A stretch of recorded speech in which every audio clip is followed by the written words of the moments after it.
영어권 문화의 성장과 발전 정규 10번째 시간입니다. 영어권 문화의 발전과 성장 성장과 발전 파트 3 챕터 2 The Age of Elizabeth I 제1부 엘리자베스 1세와 메리 스튜어트에 관한 이야기로 오늘 여러분을 만나겠습니다. 영어권 문화 수강생 여러분 반갑습니다. 이렇게 다시 특강으로 만나게 되었네요. 영어권 문화 수강생 여러분들과 영어권 문화 성장과 발전 특강의 발전 부분인 엘리자베스 1세 시대에 대한 이야기를 시작하며 9차 시에서 멈췄던 영어권 문화 특강을 다시 시작하려 합니다. 엘리자베스 1세 시대의 영국 이야기가 10차 시와 11차 시에 걸쳐서 마무리되면 이후에는 드디어 미국 이야기가 시작됩니다. 영어권 문화 국가의 쌍두마차 영국에 관한 이야기를 일단 정리하고 미국의 시작과 성장에 대한 이야기를 전개한 후 캐나다, 호주, 뉴질랜드 등의 대표적인 영어권 문화 국가들을 살펴보고 나면 영어권 문화라는 과목을 수강하는 여러분의 세계 시민으로서의 역량은 무척 부쩍 성장했을 것이라 확신합니다. 그런데 여러분, 다시 한 번 더 강조하지만 교과서를 배제하고 이 특강을 우선적으로 진행하는 이유는 좀 더 체계적인 바탕을 만들고자 합니다. 첫 시간에도 얘기했지만 한국 문화를 안다고 하면서 한국의 과거의 중요한 발자취에 대한 이해가 전무한 상태에서 현재의 모습만으로 한국을 평가할 수는 없는 일입니다. 나 한국 잘 알아요. BTS의 나라, 기생충의 나라, 그리고 손흥민의 슛도 예술이에요. 유나킴의 피겨스케이팅도 추억 속의 한 장면이에요. 한국 사랑해요. 중국의 속국이었다가 일본의 지배를 받기도 했다는데 참으로 대단해요. 자, 이런 이야기를 들었습니다. 어떻습니까? 여전히 한국과 중국 그리고 일본을 혼동하는 세계의 많은 이들에 비해서 뭔가 한국에 대해 많은 것을 알고는 있는 듯한 이 한국을 사랑하는 이 친구의 모습이 과연 어때 보이나요? 가끔 깜짝 놀랄 때가 있는데 영어라는 언어에 대한 공부를 시작한 지 꽤 많은 시간이 흘렀음에도 정작 영어를 쓰는 사람들과 그 나라에서 살아온 사람들에 대한 이해가 그리 넓지도 깊지도 않다는 점입니다. 여러분, 오늘의 내가 내일의 나를 만든다는 말이 있죠. 자, 이런 상상은 어떤가요? 연인과 함께 아름다운 노을 풍경을 바라보며 자, 이 노을이라는 것이 시간의 흐름에 대한 의식을 강화시켜주는 측면이 있죠. 자, 다시 연인과 함께 아름다운 노을 풍경을 바라보고 있을 때 나의 연인이 이렇게 내게 속삭입니다. 오늘의 너를 사랑하고 싶어. 오늘의 너를 이전보다 더 사랑하기 위해 나는 과거의 너를 알고 싶고 보다 잘 이해하고 싶어. 너의 이야기를 들려줄래? 이제 영국이라는 친구가 10번째 이야기를 들려줍니다.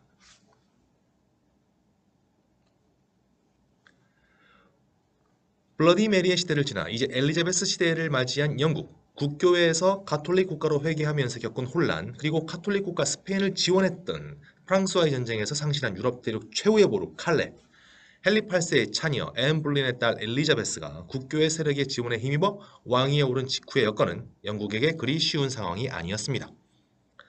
그리고 앞으로 소개할 내용은 김현수 씨의 이야기 영국사와 찰스 디킨스의 영국사 산책을 참고했음을 알려드립니다. 자, 그동안의 특강들이 1차 시당 내용이 다소 방대했던 측면이 있습니다. 1500년여의 성장에 관한 역사와 문화를 최소한의 차시 안에 담아내려니 한 차시당 내용이 적지 않았습니다. 그래서 오늘은 원격 수업 첫 번째 특강이니만큼 2학기 원격 수업 첫 번째 특강이니만큼 하나의 주제에 집중해서 이야기를 풀어볼까 합니다. 오늘 분량이 좀 적절할 거예요. 자, 다시 한번 엘리자베스 시대로 들어옵니다. 퀸 엘리자베스 I. 자, 블러디 메리의 죽음 이후 25살의 나이로 튜더 왕조 네 번째 왕으로 즉위한 엘리자베스. 그는 국민들의 대대적인 환영을 받으며 런던에 입성하여 화려한 대관식을 가졌습니다. 군중 속에서 한 소녀가 메리 시대에 금지되었던 영업한 성서를 여왕에게 바쳤고 이에 감격한 여왕은 그 책에 입을 맞추고 높이 들어올린 다음 가슴에 품습니다. 이 모습을 많은 국교도들은 환호성을 내질렀죠. 메리 1세 시대에 핍박받던 국교도들 입장에서는 정말이지 감격 그 자체였을 거예요. 이 국교도들의 소망이 그대로 반영되어 엘리자베스 1세는 헨리 8세의 반교황적 법령을 되살린 수장령을 통과시키고 자신을 국교도의 수장으로 선언합니다. 이쯤 되면 이제 가톨릭 교도들은 이제 다시 가시방석이겠죠. 하지만 다행히도 엘리자베스 1세는 메리 1세와는 달랐습니다. 그의 개혁은 신중하고도 꾸준하게 전개되었고 많은 가톨릭 신자들은 가톨릭 신앙을 그대로 지키며 생활할 수 있었다고 하네요. 단 조건이 하나 있었죠. 자신에 대한 반역만 저지르지 않는다면요. 반역의 결과는 처형이죠. 오늘은 엘리자베스 1세 시대 때 처형당한 인물 중 가장 유명한 인물이 등장합니다. 자, 엘리자베스가 즉위한 후 맞닥뜨린 중대한 문제는 바로 결혼이었습니다. 처녀 여왕의 입지라는 것이 참으로 쉬운 것이 아니었죠. 한 여인이 남편이 될 남자를 찾는다는 것은 너무나도 당연한 일이었지만 여왕의 결혼이라는 것은 국가 또는 한 왕조의 이해관계가 걸려있는 것이기 때문에 여왕의 남편감은 국가적인 중대사가 될 수밖에 없었죠. 메리 1세의 경우는 가톨릭 국가로의 회귀를 목적으로 자신의 조카뻘인 스페인의 펠리페 2세와 결혼해서 스페인과의 연합을 강화했던 적이 있었습니다. 좀 오래전 내용이지만 살짝 기억나죠? 아직 다른 유럽 국가들에 비해 약자였던 잉글랜드였기에 정략적인 결혼을 통해 강력한 동맹을 맺을 필요가 있었죠. 그리고 스웨덴, 오스트리아, 프랑스의 공작들 등 많은 유력 외국 지도자들의 청혼을 받습니다. 왕들이나 왕자나 공작들. 여기에 메리 1세의 죽음으로 호라비가 된 펠리페 2세도 엘리자베스에게 청혼을 하죠. 형부가 처제에게 청혼을 한 셈입니다. 다른 누구보다 이 형부의 청혼이 참으로 곤란한 상황을 만듭니다. 메리 1세와 펠리페 2세의 결혼을 통해 맺은 가톨릭 동맹국으로서의 관계가 신교도인 엘리자베스 1세 즉위로 깨지게 생겼거든요. 그래서 이 동맹을 다시 유지 및 강화하기 위해서 스페인이 다시 또 다른 결혼을 제안했을 때 받아들이기도 거절하기도 쉽지 않은 상황이 되어버렸거든요. 당시 유럽 최강자였던 스페인과의 관계는 약소국이었던 잉글랜드로서는 너무나 중요한 것이었습니다. 하지만 모두가 알다시피 엘리자베스는 이렇게 선언하며 그 모든 논란을 종식시켜버립니다. I have already joined myself in marriage to a husband, namely the Kingdom of England. 짐은 이미 잉글랜드와 결혼했다 라는 번역으로도 유명한 말이죠. 엘리자베스가 직접 이 말을 했는지는 불확실하다고 하지만 엘리자베스 1세가 자신의 결혼에 대해 언급한 내용으로 유명한 말입니다. 엘리자베스가 결혼을 하지 않은 이유에 대해서는 다양한 해석들이 있습니다.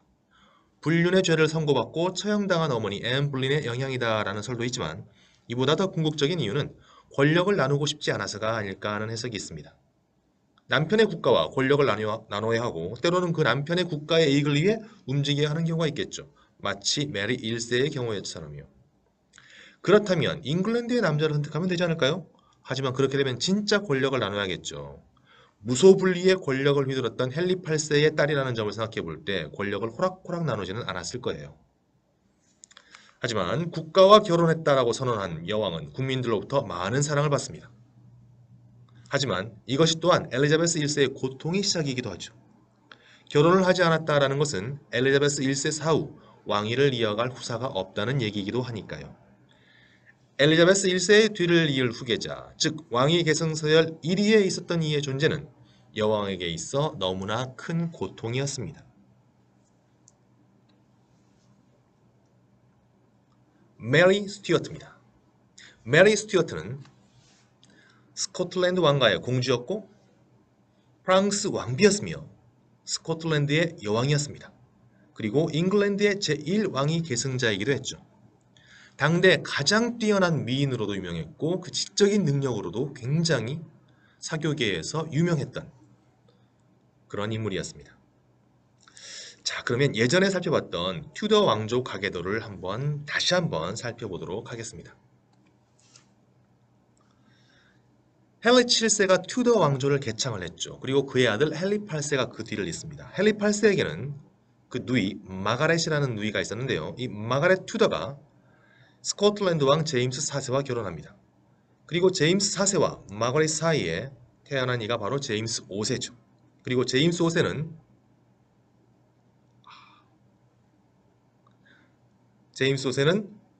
마리 드 기즈라는 프랑스 공주와 결혼하고 메리 스튜어트를 낳습니다. 메리 스튜어트는 스코틀랜드와 잉글랜드 그리고 프랑스의 혈통을 갖고 있었던 거예요. 그러나 여러분 이전 강의에서 계속 얘기했듯이 스코틀랜드와 잉글랜드는 우리나라와 일본만큼이나 서로를 증오하는 관계입니다. 튜더 가문과 스튜어트 가문의 결혼 관계도 정략적인 이유였었죠. 결국 헨리 8세와 제임스 4세가 전투를 벌이게 되고 제임스 4세는 전사합니다. 이때 딱 눌러야 제임스 4세가 싹 사라지는데 뭔가 효과를 내가 잘못 줬습니다. 아무튼 여러분 처남이 매부를 죽인 셈이 되는 거죠. 그리고 조카였던 제임스 5세도 헨리 8세와 전쟁을 벌이게 되는데 제임스 5세가 전투 중 신경쇠약으로 또 사망합니다. 외조카까지 죽여버린 셈이죠. 제임스 5세는 딸인 메리가 태어난 지 일주일 만에 죽었다고 하네요. 제임스 5세 사망 후 아기 메리는 스코틀랜드 여왕으로 즉위하고 통치는 어머니가 섭정을 하게 됩니다. 그리고 6세 때 프랑스로 건너가 약혼자였던 프랑스 왕자의 어머니에게서 양육되고 그 왕자와 결혼을 하고 프랑스 왕비가 됩니다. 하지만 남편인 프랑스와 2세가 즉위 1년 만에 사망하고 메리는 스코틀랜드로 돌아가게 되죠. 다시 또 복잡한 가계도와 전쟁 이야기가 시작되네요. 자, 간단히 정리해 보겠습니다. 메리 스튜어트는 잉글랜드와 앙숙이었던 스코틀랜드의 공주였으나 어머니가 프랑스인이었고 할머니가 잉글랜드인이었던 혈통적 배경을 갖고 있었습니다. 그리고 프랑스에서 양육되고 이후 프랑스 왕비까지 되는 등 프랑스 문화에 굉장히 익숙한 사람이었죠. 당시 프랑스는 가톨릭이었고 이러한 배경에서 자라난 메리 스튜어트는 독실한 가톨릭 신자였습니다. 그러나 그는 헨리 8세의 자녀들인 메리, 엘리자베스, 에드워드 3남매 모두 후사가 없는 관계로 잉글랜드 왕실의 제1왕위 계승자였죠. 그리고 엘리자베스는 그의 반대 세력으로부터 불륜 관계에서 태어난 사생아라는 비난을 받고 있었습니다. 로마의 교황조차 그러한 이유로 엘리자베스를 잉글랜드 여왕으로 인정하지 않고 메리 스튜어트를 지지합니다. 갈등의 씨앗이 보이죠? 메리 스튜어트에 대한 이야기는 너무나 유명합니다. 최근에 나온 영화 중에서 메리, 퀸 오브 스코틀랜드가 아주 볼만합니다. 그리고 유튜브에 메리 스튜어트와 엘리자베스 1세로 검색해보면 정말 많은 이야기들이 펼쳐지죠. 물론 다소 정확하지 않은 정보를 기정사실화하거나 잘못된 사실을 제시하는 경우도 가끔 있긴 하지만 훌륭한 유튜버들에 의한 정말 괜찮은 영상 자료들이 많이 있죠. 이 특강에서는 스코틀랜드로 돌아간 이후의 메리 스튜어트에 대해서는 정말 아주 간단히 요약 정리해보도록 할게요. 프랑스 왕 프랑스와 2세가 사망한 후 메리는 스코틀랜드 신하들의 요청으로 스코틀랜드로 돌아갑니다. 자, 여기서 다시 한번 역사의 가정을 한번 해볼까 해요. 만약 프랑스 왕 프랑스와 2세와의 사이에서 자녀가 있었다면 그 자녀는 엘리자베스 1세 사후에 잉글랜드 왕위를 이었을 것입니다. 그렇다면 그 자녀는 프랑스, 잉글랜드 동군 연합의 왕이 되었을 것이고 프랑스라는 강력한 국가의 왕이자 잉글랜드 왕을 겸한 왕실이 이끄는 나라는 서유럽 역사를 지배했을 것이고 세계는 프랑스와 프랑스 문화를 중심으로 전개될 가능성이 있었던 거예요. 그러나 가정은 가정일 뿐 역사의 인연은 메리를 스코틀랜드로 돌아가게 합니다. 자, 메리가 돌아간 고향 스코틀랜드는 존 녹스라는 종교개혁가의 지도하에 신교인 장로교가 우세했습니다. 잉글랜드를 미워한다는 면에서 오랜 동맹이었던 프랑스와도 종교적으로는 달랐던 거예요. 이런 배경에서 가톨릭 교도인 그녀가 여왕으로서의 통치에 많은 어려움이 있었을 것입니다. 그리고 엘리자베스 1세의 경우와 같이 그녀의 결혼 문제가 대두됩니다. 여러 구원자가 있었지만 결국 스코틀랜드 왕가 출신인 달리라는 귀족과 결혼을 하죠. 둘 사이에 아들도 태어납니다. 그 아들의 이름은 제임스죠. 이후 세계사에 큰 줄기를 만들어내는 인물 중 하나입니다. 하지만 행복한 시간은 그리 오래가지 않습니다. 메리 스튜어트와 멀어진 달리는 메리와의 결혼에 도움도 줬었던 그녀의 시종이 그녀의 애인이라고 의심하고 미워했으며 결국 다른 귀족들과 공모하여 그 시종을 죽여버리죠. 그 시종을 무척이나 아꼈던 메리는 이때부터 더욱더 달리를 미워하기 시작했고 이때부터 이 메리 오른쪽에 있는 남자 보이죠? 보스웰 백작이라는 귀족과 밀월 관계를 형성합니다. 결국 메리는 남편을 죽인 악녀로 인식되며 전 국민의 비난의 대상이 되고 이러한 비난의 대상이 되고 있던 여왕을 위협하여 이 보스웰은 여왕과 강제 결혼을 하게 되죠. 하지만 스코틀랜드 국민들은 이들에게 등을 돌리고 이들은 국민들의 비난과 조롱의 대상이 됩니다. 메리의 아들인 제임스의 신병을 확보하여 국면 전환을 꾀하던 이들의 계획은 실패하고 이 보스웰 백작은 외국으로 달아나고 메리는 잡혀서 감금되고 왕위 포기각서를 작성하게 됩니다. 스코틀랜드 귀족 세력들은 메리가 이곳에서 조용히 지내기를 바랬으나 메리는 자신의 지지 세력을 모으고 왕위 포기각서에 무효를 선언하며 군사를 일으키죠. 하지만 스코틀랜드 귀족 세력에 의해 메리의 군대는 와해되고 메리는 다시 말을 타고 달아납니다. 어디로? 잉글랜드 땅으로 가게 됩니다. 메리가 잉글랜드에 도착한 때가 1568년입니다. 그리고 19년 후 메리는 반란으로 참수당하게 됩니다. 누구에 대한 반란일까요? 자, 오촌 고모 엘리자베스 1세에게 의탁하게 된 메리 스튜어트. 자신의 왕위를 위협하던 오촌 조카가 이제 자신에게 의지하려 합니다. 정말 복잡한 심경이겠죠? 피부치기도 하고 경쟁자기도 하고 적국의 여왕이었고 메리는 스코틀랜드 왕위 회복을 위해서 도움을 요청하기도 하고 프랑스나 스페인 등으로 보내달라는 요청도 해보자 모두 거절당합니다. 그리고 19년의 세월 동안 자신은 엘리자베스 1세의 왕위를 위협하는 존재가 아님을 증명하며 그렇게 살아가려 했지만 실상은 제1왕위 계승자이며 프랑스, 스페인 등의 유럽 가톨릭 국가들과 로마 교황청의 지지를 받고 있는 자신의 위치를 인식하고 있으면서 메리는 늘 기회를 노렸죠. 이들 외국 세력들과 잉글랜드 내 가톨릭 세력들의 여러 차례의 시도가 있었지만 반란들은 늘 진압되었고 주모자들은 처형당합니다. 하지만 엘리자베스는 그 세력들의 중심에 있던 메리는 계속 살려두었습니다. 이 메리를 죽이게 되면 가톨릭 여왕을 죽였다는 구실로 프랑스나 스페인에 도발이 있을 것이 명확했기 때문이 아닌가 하는 설이 유력합니다. 하지만 결국은 1587년 엘리자베스 1세 암살 모의에 연루된 메리 스튜어트는 반역 혐의로 체포되고 엘리자베스의 처형 승인에 따라 단호한 표정의 엘리자베스 1세의 모습이 보입니까? 엘리자베스의 처형 승인에 따라 형장의 이슬로 사라지게 됩니다. 처형 전 프랑스와 스코틀랜드에서 특별 대사들이 건너와 사면을 요구했고 엘리자베스 1세 자신도 몇 차례나 처형에 대한 결재를 거부하는 등의 과정이 있었지만 결국 죽음을 맞이하게 되죠. 메리 스튜어트의 처형에 관한 몇 가지의 이야기가 전해지는데요. 처형 이래 순교자를 의미하는 붉은색 옷을 입었다고 전해집니다. 그리고 처형 직후 잘려나간 메리의 머리가 들어올려지자 메리의 가발이 벗겨지며 처형 당시 46의 비교적 젊은 나이였음에도 불구하고 온통 회색빛으로 빛이 바랜 그러한 머리 색깔이 드러났다고 하네요. 그리고 처형당에서 머리와 몸이 분리되었음에도 입술이 몇 분간 계속 움직이며 라틴어 기도문을 외웠다고 하는 얘기도 전해집니다. 가톨릭의 수호자를 자처하며 그 자신 독실한 가톨릭 신자였던 스페인의 펠리페 2세가 신앙을 바로 세우고 신교 국가인 잉글랜드를 처벌하겠다면서 잉글랜드 정벌을 준비합니다. 바다에 제해권을 두고 떠오르는 신흥 해양 세력 잉글랜드와 기존의 지배자 스페인 사이에서 그동안 많은 갈등이 있었는데 마침 전쟁에 좋은 명분이 생긴 것이죠. 이제 1588년 스페인의 펠리페 2세는 잉글랜드를 향해 무적 함대 아르마다를 출진시킵니다. 메리 스튜어트의 처형이 1587년이고 스페인과 잉글랜드의 칼레 해전이 그 이듬해인 1588년에 있던 일인 만큼 메리 스튜어트의 처형이 잉글랜드 스페인의 대결 구도를 보다 앞당겼거나 또는 촉발시켰다고 볼 수 있을 것입니다. 그래서 엘리자베스 1세 시대를 다룬 다양한 영상들을 살펴보면 거의 이 두 가지 사건에 대한 이야기 보따리를 풀어놓곤 하죠. 엘리자베스 1세와 메리 스튜어트 이야기, 그리고 스페인 무적 함대와 잉글랜드 해군과의 칼레 해전 이야기. 선생님은 이 두 이야기에 곁들여서 오늘 한 엘리자베스 1세와 메리 스튜어트 이야기 그 다음으로는 이제 스페인과 잉글랜드의 격돌, 그리고 잉글랜드가 이제 바다를 지배하는 그러한 해양 국가로서의 도약하는 계기와 거기에 덧붙여서 셰익스피어 이야기를 하고자 합니다. 사실 셰익스피어는 엘리자베스 1세 시대뿐만 아니라 그 다음 왕인 제임스 1세 때의 사람이기도 하죠. 제임스 1세와의 인연도 만만치 않습니다.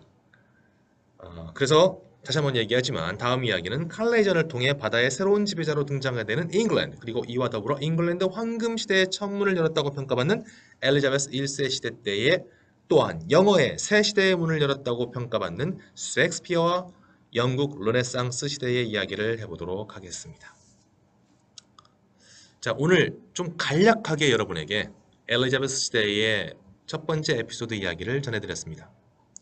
시각자료도 좀 충분치 않았습니다, 여러분. 다음에는 좀 더 풍부한 시각자료와 그리고 좀 더 재미있는 이야기로, 오늘도 뭐 재미있었죠? 예, 좀 더 재미있는 이야기로 여러분을 찾아뵙도록 하겠습니다. 우선 여러분과 함께 두 번째 특강을 만나기 전에 여러분과 줌으로 만나야겠죠? 우리는 또 하나의 중요한 프로젝트가 있으니까요. 영어권 문화 국가 여행 상품 기획 프로젝트.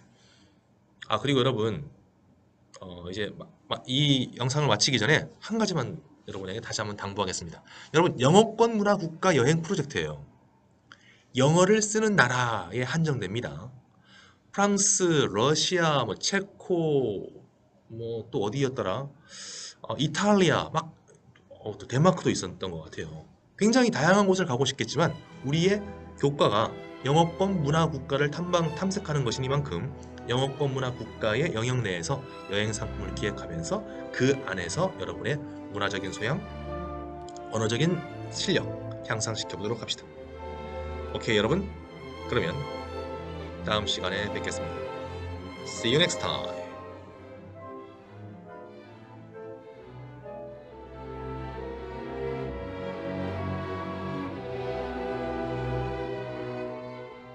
메리 스튜어트의 처형은 이후의 유럽 정세와 세계사의 흐름을 바꿔놓은 또 하나의 물줄기였습니다. 첫 남편은 병사, 두 번째 남편은 살해당하고 세 번째 남편은 달아나 버립니다. 그리고 두 번째 남편과 세 번째 남편과는 애틋한 사랑을 나눴다고 볼 수 없는 그런 관계의 결혼이었고, 그리고 결정적으로 단 하나의 자식이었던 아들 제임스 6세에게도 버림받는 기구한 운명을 맞이합니다. 자신의 아버지 달리를 살해한 여인으로 기억하고 있는 제임스 6세는 어머니의 처형 직전 특별대사를 파견해 형식상의 청혼을 했을 뿐 적극적인 구명도 이후에 강력한 항의도 하지 않았습니다. 그리고 그 제임스 6세는 엘리자베스 1세 사후 제임스 1세로 스코틀랜드와 잉글랜드 통합 왕국의 왕으로 즉위하게 되죠. 처형대 위에 가녀린 목을 얹기 직전 메리는 과연 어떤 생각을 했을까요? 누구를 떠올렸을까요? 그녀가 뿌린 피는 이제 역사의 흐름을 바꿔놓습니다.